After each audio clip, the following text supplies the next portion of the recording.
The journey inwards is the doorway to every source of freedom imaginable. But to go inwards is going to require one thing. Everything you've got. My name's Hussein, and this is the Everything You've Got podcast.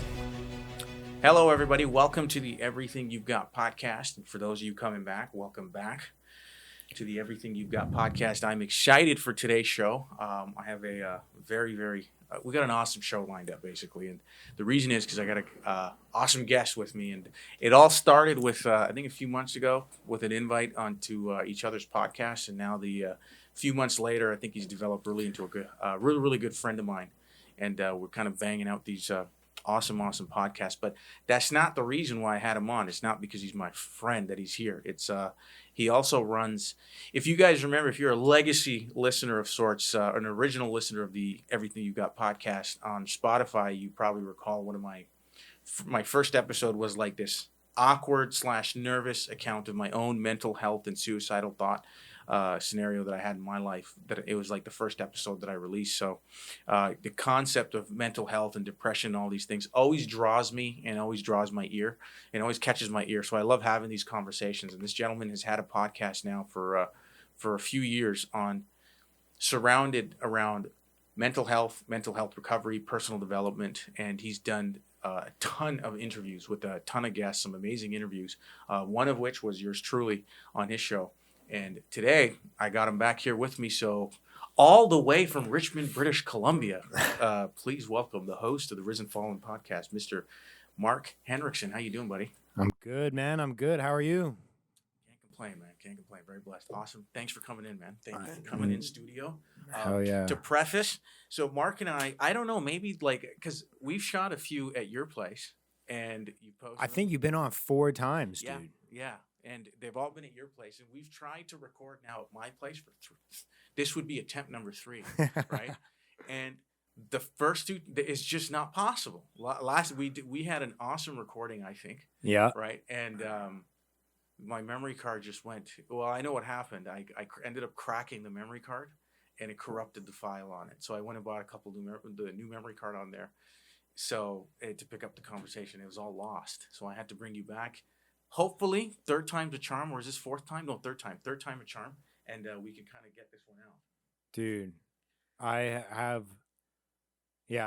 you're not alone on that front. I've had so many episodes that I've recorded, and I've like checked back, and I'm like, storage was full on my phone, or like GarageBand wasn't recording audio on my computer, or dude, like I've had it where.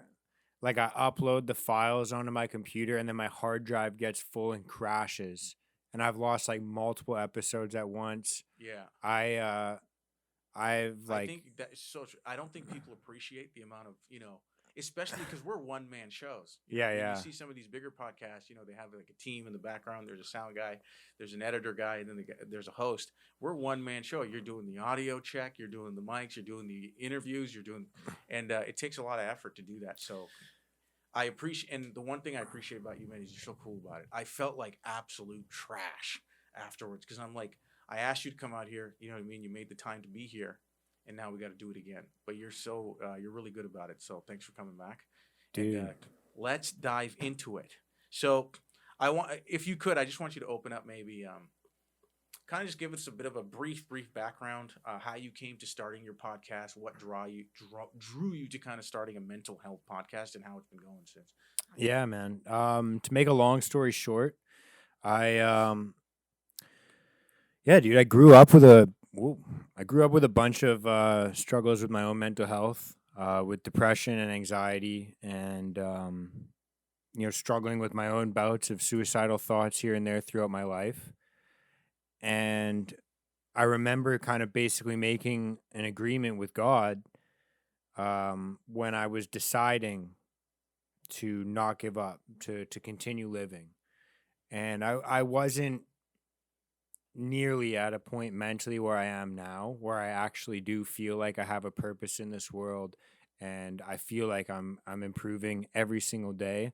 I was at one of the lowest points of my life, but I had been touched by other people's encounters with suicide so deeply that I knew that it wasn't the road I wanted to go down.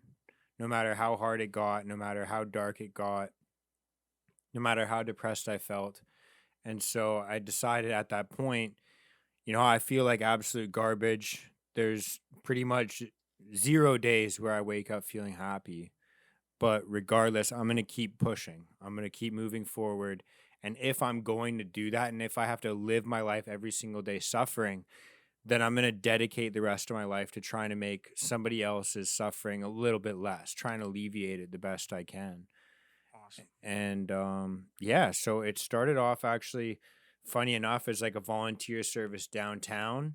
And then I was selling hats for a while, trying to raise money for that.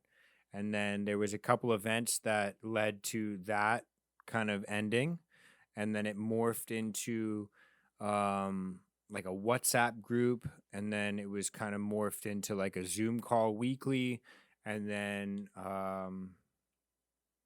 prior to that, when the pandemic hit and people were kind of a little bit more secluded and being isolated at their homes, I started recording a podcast. I was always obsessed with YouTube and podcasts, so I decided I'm going to try and start some conversations around this topic and just let people know that, maybe if they hear someone else voicing these thoughts, they won't feel like they're isolated or alone. They won't feel like they're the fucked up ones. They're going to feel like some sort of connection to somebody else in the world. So that's how the podcast got started. I was too nervous or scared to record in my house. I lived at home and I didn't want my parents to hear me. So I would record in my car or like walking around outside. And this is like video or just audio? Video, yeah. Okay. So then it slowly morphed into that. And then I started doing some Zoom interviews. And then I was like, fuck, I want to do some in-person interviews. So I started doing some in-person interviews. And then it slowly morphed into, like I said, it was like a WhatsApp group. And then it merged onto Telegram. And then it merged to Zoom calls. And then it merged to or morphed into like in-person meetups. We do like group meetups once a week and just connect and have conversations like this. So that is awesome. Yeah, like Risen Fallen's kind of an array of things. We obviously have the podcast, which drops twice a week, Mondays and Thursdays, and consistent as the sun. Yeah, dude. And then an absolutely amazing job with that. Yeah, and then group meetups on the weekends. Awesome. Which I'm totally still committed to coming out eventually. Just right now, I'm on my 75 hard run, and fasting in Ramadan time is a little brutal, short, man. I forgot it's Ramadan right now. Yeah. So it's fast and got to get the phase 1 in, and it's been quite interesting. So it's been a lot of fun. Not really. No kidding. It's like absolute shit. You chose to do phase 1, a 1-month program during the month of Ramadan. So, interestingly enough, I didn't choose it. I didn't choose it to do it that way. When I started phase 1, I didn't realize Ramadan was coming up so quickly. I had already attempted phase 1 3 times prior and failed. I get up to like 3-4 days and then I fail and I start again. So I went 2 weeks of doing it, but like just starting back at day 1, like after a few attempts.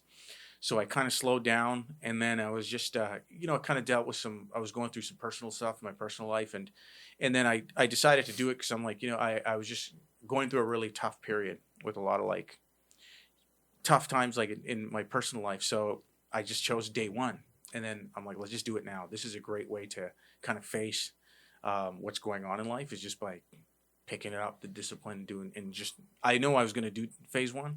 I didn't know when. And then when this scenario in my life happened, I was just like, I'm going to do it now.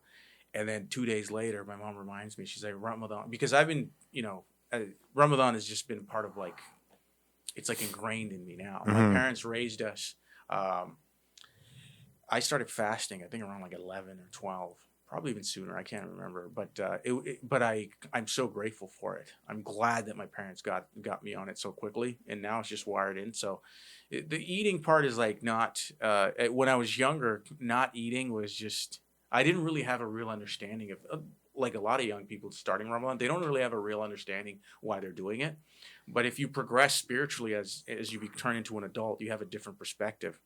Being a kid in school, like sometimes I remember like a lot of white kids and the teachers and stuff would start to ask, like, what is this? Why are you doing it? I didn't really have a good answer, but today I think it's much more clear to me why I do it. So yeah, but to be quite frank, it's kicking my ass. It's completely kicking my ass every day. Like my days are from 6 to 12 to get everything done, but I wouldn't trade it for anything. When I feel like when you do something this intense, to me at least, what always reveals to me is time is a damn illusion. It really is an illusion because time gets bent. You're bending time with intensity. And a lot of things that maybe would have taken like 6 months to learn, I probably learn in like 2-3 days because of how intense I'm going. And maybe it's not sustainable for like a full year, but doing 30 days or something like this, totally recommend it, especially going through a rough go. But I just want to say enough about me. Like, that's not why we started to record the podcast. I do want to throw out my first question because I want to get into it because we had a great conversation last time. And we're going to touch on suffering. We talked about suffering for almost about 25 minutes, I think. And I can't remember exactly, what we were saying. That's why I'm going to restart that conversation. Okay. But I do remember being a great conversation. But before we get to that, I want to get your thoughts on this because based on your personal experience, based on all the interviews that you've done with all sorts of guests and how in the last few years, your mind has really been and your life has been, I don't want to say centered around depression or whatnot, but you have a great insight around it because you've looked at it. That's not, so I saw this article a few weeks ago where it released, The Lancet did a study and they rated Canada number 6 amongst 33 countries in the Americas, meaning North and South America, for highest suicides in the Americas. Number 6 out of 33 countries. Based on what you've done, all the conversations that you've had, all of the, meetings that you have, your meetup groups, what is going on in this country? Why do you think that is so? Dang, dude, I don't know. And high 6 out of 33 in the Americas. In terms of the suicide rates? Yes, they have the highest, number 6 highest suicide rate. We as a country have the highest suicide rate. We rank number 6, one of the top 10 in the Americas. Dang. Right? And if people know like what the Americas mean, like this is North and South America, there is a ton of countries in Central America and South America that are, very much ranked at the bottom tier into a developing country. There's a lot of poverty. And we've smoked them when it comes to suicides. You know what I mean? So what is going on from your inside? Oh, man, dude. That's a heavy one, isn't it? Yeah. And, dude, as much as, like, my conspiracy theorist brain wants to blame the government and the system that we have, but Lord only knows that within North America and South America, there's definitely way more corrupt governments than our own, I'd have to say. Yes, So I don't think I can blame the government. I think, oh man, I think especially in North America with the U.S. and Canada, I can't speak because I'm ignorant, but I can't speak to many other countries. I don't know. I I don't know how ignorant you are. Maybe give yourself a little bit more credit. Yeah, I would just say I don't know too much about the lifestyle of other countries as much as I'd like to claim.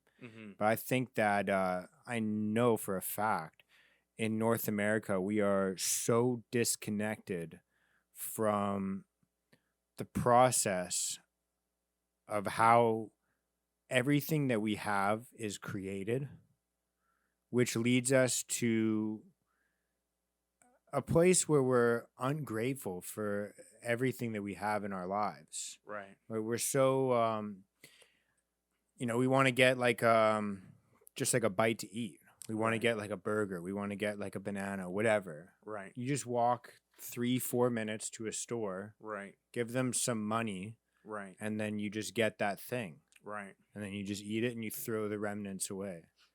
And we're so disconnected from the process of, the creation of the things that we enjoy, the benefits that we get to reap. How you mean?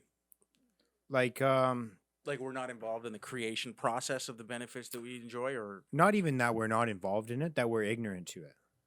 we can't even fathom. Right. We don't know how anything's created or made. The amount of work or quote unquote suffering that goes into creating the things that we get to reap the benefits of, Right. that we just get the pleasure side of everything. Right. And so it kind of it breeds society that just gets the pros without the cons. Right. And it breeds kind of an ungrateful, society or mindset within every citizen there. That's I'd say one problem. The other problem that I view in our society is that we live, and I'm saying we because I'm included in this as well. We live in a society that is almost inhuman. Like we wake up to artificial light. Mm-hmm. We sleep in heated rooms. Mm-hmm. We sit down to make money. Like a lot of people work a desk job. They're Right. inside all day Right. with air conditioning and heating. Right. They're eating processed foods. Right. They don't move around. They barely talk to people in person. Everything is through a screen. Everything's through a phone. Like everything that we do Right. from like the So I guess that in that sense, what I starting to see the picture is like people are very much not so much removed from the process of creating the life that we all get to benefit from, but they're very detached from the reality that they very much live in. detached from the reality that they're supposed to be living in. Right. They're very engulfed in the reality that they live in. It's just not the reality that humans were designed to live in. Correct. Right. Very, very true. And so you know what, man, I really agree. When I saw that number and I saw that article, I had to think to myself, I'm like, because, you say you're ignorant and stuff. I don't think you're really ignorant. It's just, I've always said that, the spectrum of human emotion is the same. Yes. We all have the same spectrum of emotion. 100%. And a lot of times, people will say, well, you got to be grateful because take a look at this country or that country, and they're suffering and they blah blah blah blah blah. But I'm like, in my head, I'm like, well, they don't get to experience any more or less of the emotions that you and I get to experience. Mm-hmm. Maybe their surroundings are different, right? It takes me back to a time in my high school where one of our teachers said something hilarious. You ever hear somebody's like, "Oh, don't throw away your food. Think about a child in Africa." Yeah, right? yeah. One of the teachers said, someone said that, and the teacher was like, "Well, what do you want me to do? Mail it to them?" Yeah. Because he didn't want to eat his food. Right?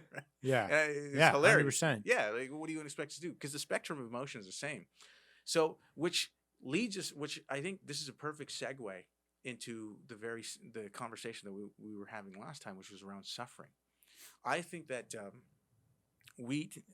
from my perspective, it seems like our society today puts a lot of effort and almost all of its like marbles into one basket. And what that basket is, it's about preventing pain and preventing suffering. Mm-hmm. And in turn, what is produced is what seems like what this article suggests is like intense suffering to the point where it leads to everybody's self-destruction. Mm-hmm. Is there a healthy dose of suffering or pain that everybody needs to experience in life? 100%. Yeah. I mean, think of it this way, man. Your brain is always going to find balance, like homeostasis, right? Mm-hmm. And you could think of it as like a teeter-totter. And this isn't my like original idea. This is from a book that I've been reading recently called Dopamine Nation, where you could think of it as like a teeter-totter, right? And on one side is like pleasure, or like dopamine hits, or whatever you want to name that thing, but just we'll call it pleasure for argument's sake. Mm-hmm. And on the other side of the teeter-totter is pain. Right. And so throughout your day, you're teeter-tottering back and forth, like relatively speaking. Maybe you have good days where you're more on the pleasure side. You have bad days where you're more on the pain side. But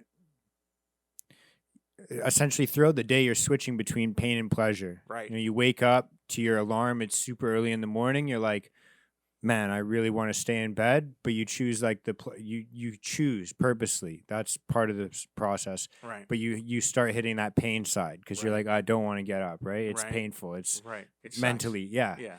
And then whatever happens throughout your day, either good events, bad events, it teeters towards pain or pleasure. Right.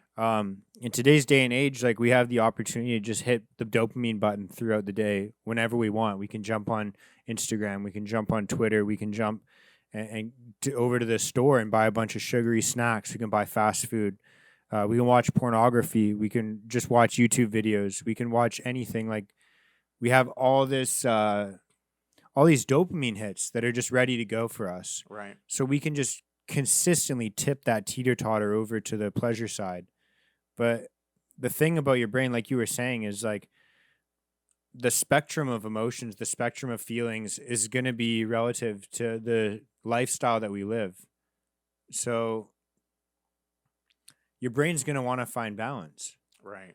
And if you consistently have this like hit of dopamine all the time, then that level of stimulation that your body is going to need, your brain is going to need to hit the pleasure button is going to increase.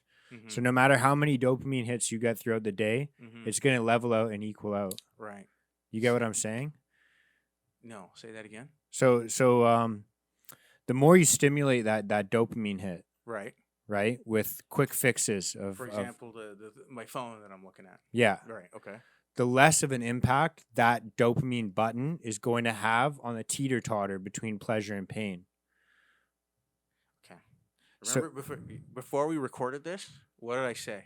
I'm dumb when it comes to this science stuff. Yeah. I'm like, I'm not catching it. But what you're saying is, so if I go on the phone once and I come back to it again and I come back to it again, its ability to influence my brain and its dopamine reaction is Decreases. is It's the law of decreased. diminishing return. Oh, okay, I understand. Right. I got you. So what you're saying is, you're probably gonna need a bigger hit next time. You get a smaller hit. Right, but you're gonna need to do more of the activity. Yeah, Right, exactly. okay. Yeah, it's like drug addicts, right? Very much so. Yeah, Very much so. because it is a drug, Absolutely. serotonin, right? Right, Like right. it's a chemical within your brain. But basically, the way that our society lives, and I can't even really remember the original question you asked me, but I think this is why I went off on this tangent, is because the way our society lives, we try and avoid suffering as much as possible. Right. So when we never feel that pain, we never feel that suffering, the opposite effect of what I just explained happens. Mm-hmm. If you never have that stimulation, when you do have it, it's much more significant. Mm-hmm. So when you avoid pain, when you avoid suffering, when you avoid all those negative things, Yes. and then you occasionally feel it, Right. it feels much more significant, as opposed to when you chase dopamine, you chase pleasure, you chase all of those things. When you do get it, you achieve it, it's much less significant. Right. You get what I'm saying? Sort of. I think.